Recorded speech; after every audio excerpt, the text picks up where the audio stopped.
नमस्कार दोस्तों, स्वागत है आप सभी का हमारे चैनल समीर सिंह गार्डन में। और आज आपके सामने एक जो है स्पिरिचुअल फ्लावर, ये देखिए, देख रहे हैं, ये इसका नाम है अपराजिता। इसके बारे में हम बात करेंगे और टोटल जानकारी आपको देंगे कि इसके क्या क्या बेनिफिट्स हैं। बेनिफिट्स बहुत है, स्पिरिचुअल भी है और मेडिसिनल बेनिफिट है। साथ ही साथ इसको लगाने का तरीका, इसमें क्या खाद डालें ताकि ज़्यादा से ज़्यादा फूल लें और सालों साल चलता रहे। कई लोग कहते हैं पौधा सीजनल है, लेकिन ये पौधा सीजनल बिल्कुल भी नहीं है। ये परमानेंट चलने वाला पौधा है, बस थोड़ी सी टेकिंग केयर की ज़रूरत हमें पड़ती है। तो आइए जानते हैं इसके मेडिसिनल गुण, इसके स्पिरिचुअल गुण और साथ ही लगाने का A to Z तरीका कि क्या खाद डालें, कितना डालें, क्योंकि इसमें केमिकल नहीं डालना चाहिए। लगाने का तरीका और बेनिफिट बताएं इससे पहले दोस्तों मैं बता दूं कि अपराजिता जो है, ये सही एक्चुअल अपराजिता ये है, लेकिन इसमें आप देखेंगे कि ये सफ़ेद कलर का दिख रहा है। सफ़ेद का भी आ गया, पिंक में भी आ गया, कई रेडिश कलर में भी हैं। तो ये सारे हैं, लेकिन सारे जो है वेरीगेटेड हैं, मतलब बनाए हुए हैं। एक्चुअल जो अपराजिता होता है यही होता है। तो अगर इसका मेडिसिनल वैल्यू चाहिए आपको और साथ ही साथ इसकी स्पिरिचुअलिटी चाहिए, तो आपको ये नीले वाला जो ब्लू कलर का अपराजिता है वही लगाना चाहिए। इसका दूसरा नाम कई लोग शंख पुष्पी भी बोलते हैं। शंख पुष्पी आपने सुना होगा, शंख पुष्पी सिरप। तो क्या करता है, ब्रेन पावर यानी याददाश्त बढ़ाने के लिए भी यूज़ किया जाता है। तो ये देखिए कि ये जो शंख पुष्पी अपराजिता है वो किस तरह का होता है, इसकी पहचान कर लें, पत्ते पहचान लें। और जो स्पिरिचुअल और मेडिसिनल वैल्यू जिसको बताई मैंने, वो इसी के अंदर ज़्यादा पाई जाती है। तो दोस्तों, मिट्टी तैयार करने के लिए गार्डन सॉइल हमने ले लिया। और जिनका गार्डन सॉइल हार्ड हो वो क्या करेंगे, इसमें राइस हस्क या फिर मूंगफली का छिलका या फिर नहीं मिले तो कोकोपीट को 3 से 4 वॉश करके ले सकते हैं। अब सबसे पहले हम नीम खली ले रहे हैं। नीम खली देखिए, बस हमने मात्र 3 मुट्ठी, 2 से 3 मुट्ठी हमने नीम खली ले ली। अब अगला जो है हम कैल्शियम पाउडर लेंगे। ये भी कैल्शियम पाउडर भी इतना ही लेंगे हम, 3 मुट्ठी ले लेते हैं। ये देखिए, एक गमले के लिए सफिशिएंट है। ये सारे मटेरियल जो है अपने पास अवेलेबल होता है। वैसे गोबर का खाद डाल दें तो भी कोई दिक्कत नहीं है। गोबर का खाद है, वर्मी कंपोस्ट है, उसका इस्तेमाल भी आप कर सकते हैं। इसको हम 6 मुट्ठी लेंगे, 1 2 3 4 5 6। अब इसको हम प्रॉपर तरीके से मिला ले रहे हैं ताकि ये जितनी मिट्टी है हमारे गमले में वो पूरे में हो जाना चाहिए, पूरी तरह से फैल जाना चाहिए, ताकि जहाँ भी पौधे की जड़ जाए वो ग्रोथ, उसको न्यूट्रिशन प्रॉपर मिले। दोस्तों, सबसे पहले हम क्या करेंगे, 10 इंची 12 इंची गमला। क्योंकि देखिए बात वही आ जाती है कि ज़मीन में लगाएं तब तो ये बहुत बढ़िया बेल फैल जाती है, फूल ही फूल होता है, जगह मिल जाती है। लेकिन सभी के पास जगह की व्यवस्था नहीं है, कच्ची ज़मीनें नहीं है। तो ऐसे केस में जो लोग फ्लैट्स में रहते हैं या जिनका अपना मकान भी है, कच्ची जगह नहीं है, वो छत पर या बालकनी में इस 10 इंची 12 इंची के गमले में इसको आराम से लगा कर रख सकते हैं। इसकी दिशा विशा मैं सभी बताऊंगा कि कौन सी दिशा में रखनी चाहिए। तो सबसे पहले हमने लिया ये 10 इंची का गमला, देख लें। ये 10 इंची का गमला देखिए, पूरी तरह से पका हुआ गमला है जो कि हमारे पास अवेलेबल होता है। और इसमें जो रखने के लिए होल है वो देखिए 10 से 12 mm का होल होना चाहिए। साथ ही साथ हम इसमें टिपरी जो लगाएंगे, टिपरी का मतलब समझ लें ध्यान से। टिपरी का मतलब क्या होता है, टेपर। ये देखिए राउंड शेप टेपर हो गया। तो टिपरी जैसे अब ये देखिए टूटा हुआ गमला था, उसका हम टिपरी बनाएंगे। इसके लिए ये तोड़ लिया हमने, और इसका जो ये टेपर है, ये इसको इसी के लिए टिपरी कहा जाता है। इसको रखेंगे। अब कहेंगे कि हम मार्बल का या टाइल का पीस क्यों नहीं रख सकते। वो फ्लैट होने की वजह से अगर यहाँ रखेंगे, आप देखिए, तो फ्लैट होने की वजह से पूरी तरह से बंद हो जाएगा और मिट्टी जाएगी तो पानी भी बंद हो जाएगा, उसका हवा भी बंद हो जाएगी। तो इसलिए हम फ्लैट नहीं रखते, थोड़ा सा उठा होना चाहिए, ताकि ये जब भी हम मिट्टी इसके अंदर डालें तो मिट्टी तो बाहर जाए ना, लेकिन पानी निकल पाए। साथ ही साथ जो है, जो गैस बनेगी गर्मी की वजह से, वो नीचे से नीचे और ऊपर का ऊपर निकल जाए। तो ऐसे में हमारा पौधा जो है मरता नहीं है और सालों साल चलता रहता है। तो ये तो गमले का सिलेक्शन हो गया। अब जो मिट्टी होगी उसमें हमें क्या डालना है, मेडिसिनल वैल्यू है, जैसे मैंने बताया इस प्लांट में। तो इस प्लांट की मेडिसिनल वैल्यू के लिए क्या करना है, हमें जो खाद है वो ऑर्गेनिक डालना चाहिए, यानी कि जैविक खाद डालना चाहिए। इसमें यूरिया DAP अगर डाल देंगे तो जो उसकी मेडिसिनल वैल्यू है वो ख़त्म हो जाएगा। क्योंकि जो केमिकल खाद है कई बार देखो हड्डियों से भी बनाया जाता है। तो ऐसे में स्पिरिचुअल पौधे के अंदर डाल करके हम गलत करते हैं या पौधा सही से चलेगा नहीं। मेडिसिनल वैल्यू वाले जो हैं उसमें मेडिसिनल गुण जो है वो कम हो जाएंगे, ख़त्म हो जाएंगे। तो उसकी जगह देखिए मैंने क्या किया, नेचुरल में क्या क्या लिया है। नेचुरल खाद में देखिए हम ये ले रहे हैं, नेचुरल खाद में ये हमारा लीफ कंपोस्ट लिया है, जो कि हम प्योर नेचुरल मानते हैं। वो कैसे, जंगलों में पेड़ खड़े होते हैं, पत्ते गिरते हैं और बरसातों में पत्ते सड़ करके वही खाद उन पौधों की जड़ों में लगता है, जिससे पौधा सारा साल हरा भरा और फ्रूटों से भी लदा हुआ रहता है। जंगलों में खासकर आप देखेंगे जंगल बिल्कुल हरे भरे हैं, वहाँ पे कोई केमिकल फर्टिलाइज़र नहीं, कोई पेस्टिसाइड नहीं छिड़कने जाता, लेकिन फिर भी वो सही खड़े हैं क्योंकि नेचुरल खाद मिल रहा है। अब दूसरी चीज़ जैसे बात करें हम, ये देखिए ये जो कैल्शियम, फास्फोरस और जिंक, ये तीनों जो है पत्थर का पाउडर होता है, लाइव पत्थर जो गोल गोल पहाड़ों में देख रहे होते हैं उसका है, इसकी कुछ मात्रा हम लेंगे।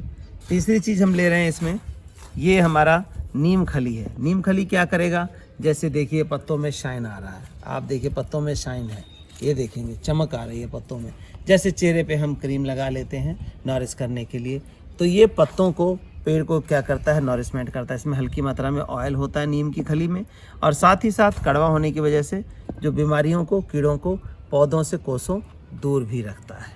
तो ये तीन चीज़ हम मिलाएंगे। और ज़्यादा फ्लावरिंग के लिए आप जैसे देख रहे हैं कि छोटे छोटे गमलों में हिबिस्कस के देखिए इतने इतने बड़े फूल खिले भी हुए हैं, और साथ ही साथ कितनी कलियाँ जो है आप देख सकते हैं आ भी रही है। लेकिन अक्सर लोग कंप्लेन करते हैं या तो फूल नहीं आते या कली आती है और वो ड्रॉप हो जाती है। तो ऐसा क्यों होता है, क्योंकि ये न्यूट्रिशनों की कमी होती है।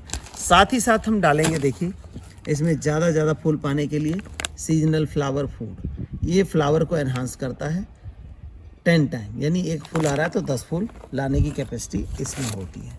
आइए हम मिट्टी बना लेते हैं। तो दोस्तों ये मिट्टी हमारी बिल्कुल तैयार है। इस मिट्टी को हमने इस गमले में भर लेना है टिपरी रख के, और फिर पौधे को हम लगा लेंगे ताकि वो पौधा जो है प्रॉपर तरीके से चल पाए और हमारे घर की स्पिरिचुअल और मेडिसिनल वैल्यू दोनों का काम कर सके। तो ये देखिए इस तरह से हमने भर लिया, पेस्ट बिल्कुल सॉइल जो है तैयार है हमारी। अब यहाँ रख के ये जो पौधा है, इस पौधे को हम रख के देख लेते हैं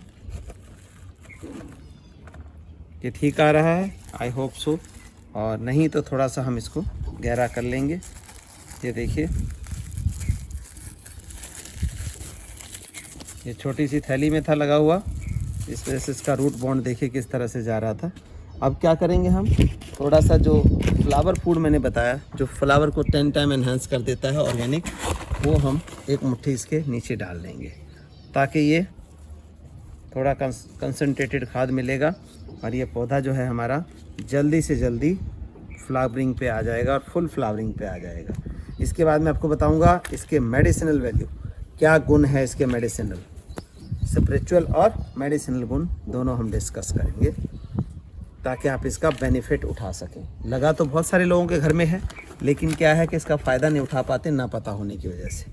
अब इसका हमने थोड़ा सा फ्लावर फूड और डाल दिया है ऊपर से ताकि ऊपर के रूट्स को भी मिल जाए। अब इसको हम एज इट इज़ मिट्टी से खाद को हमने ढक देना है, क्योंकि जब भी जैविक खाद आप डालें तो क्या है कि उसको ढक ज़रूर दें, ढकेंगे तभी उसको फुल वैल्यू मिल पाएगी। नहीं तो सन के अंदर अल्ट्रावायलेट रेज जो है इसके बैक्टीरिया को, जीवाणु को डैमेज कर देता है। ये देखिए ये हमारा लग के तैयार है। और ये ध्यान दें कि बहुत सारी वीडियोस है मेरी और सभी में मैंने बताया है कि ऊपर का जो है 1 से 1.5 इंची जगह खाली रखना है, लेकिन फिर भी लोग 3 इंची, 4 इंची, 5 इंची जगह खाली छोड़ के पौधा नीचे तलहटी में लगा देते हैं। ऐसे में वहाँ तक हवा क्रॉसिंग नहीं होती और पौधा मर जाता है। फिर वही कंप्लेन आती है कि जी पौधा तो मर गया, चाहे वो हमसे लें कहीं से लें, लेकिन पौधा मर गया। पौधा मरना तो देखो अच्छी बात नहीं है। तो आप इसको पूरा गमला भरिए, पूरा गमला भर के, कहने का मतलब ऊपर से देखिए 1 से 1.5 इंची जगह, ये देखिए, ये मैं बता दूं, ये उंगली की एक गांठ के बराबर या उससे थोड़ा ऊपर ही खाली रहना चाहिए गमला। अब हम इसमें डाल देते हैं पानी डाल करके, और आप ये देखेंगे कि कैसे वेल ड्रेन सॉइल, कितनी देर में इसका जो है पानी कितना डालना है, जितनी जगह हमने खाली छोड़ी उसको हम फिल कर देंगे। देखिए सिर्फ हमने उसको फिल कर दिया और इसके ये 2 से 3 दिन के लिए पानी सफिशेंट है इस पौधे के हिसाब से। लेकिन इतना बड़ा पौधा जो गुड़हल देख रहे हैं, इतना बड़ा पौधा हो तो डेली पानी चाहिए, क्योंकि इतने सारे पत्ते हैं, सबको खाना चाहिए। अब हम इसकी स्पिरिचुअलिटी की बात करते हैं। इसका जो टी है, कहने का मतलब इसको बॉयल करके पानी में बच्चों को पिलाएं, बड़ों को पिलाएं, टी के रूप में इसको लिया जाए तो बहुत ही ब्रेन पावर बढ़ती है। इसके पत्तों का जो अर्क है वो भी काम में आता है। इसकी डंठल जो है इसको भी रात भर भिगो करके इसका इस्तेमाल किया जाए, पिया जाए तो वो शरीर के लिए बहुत सारी व्याधियों को दूर करता है। इसकी जड़ को भी पीस करके इसका भी इस्तेमाल किया जाता है। तो शरीर की काफ़ी व्याधियां हैं जैसे कि पाइल्स वगैरह होती हैं, उसमें भी बहुत कारगर सिद्ध होता है ये। तो ये तो हो गए मेडिसिनल वैल्यू। दूसरी वैल्यू क्या है? Spiritual value. अपराजिता मतलब अपराजित, यानी कि जीतने वाला, मतलब हारने वाला नहीं, कभी भी हारेगा नहीं, मतलब कहीं भी आप डिमोशन आपकी नहीं होगी, डिमोशन नहीं होगी, प्रमोशन ही होगी। इस पौधे का मतलब ये होता है अपराजिता, अपराजित रहेंगे, कोई पराजित नहीं कर सकता आपको, कोई हरा नहीं सकता अगर आपके पास ये है तो। लेकिन इसको वो नॉर्थ ईस्ट कॉर्नर में रखें तो ज़्यादा बढ़िया और अच्छा रिजल्ट देता है।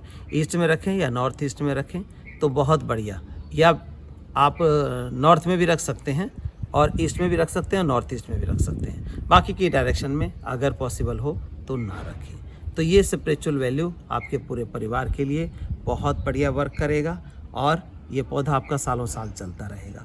ये अभी मार्च में लगा करके आप, और मार्च फरवरी से लगा करके और अक्टूबर तक फूल ले सकते हैं। नवंबर के बाद जब सर्दी पड़ती है तब इसके पत्ते शेड कर जाते हैं, लेकिन इसकी जो ब्रांच है नीचे से जड़ फिर भी हरी रहती है, और जैसे ही फरवरी आता है दोबारा से फुटाव करके और फिर से फ्लावरिंग शुरू हो जाती है। तो ये एक तरह का परमानेंट बेल पौधा है।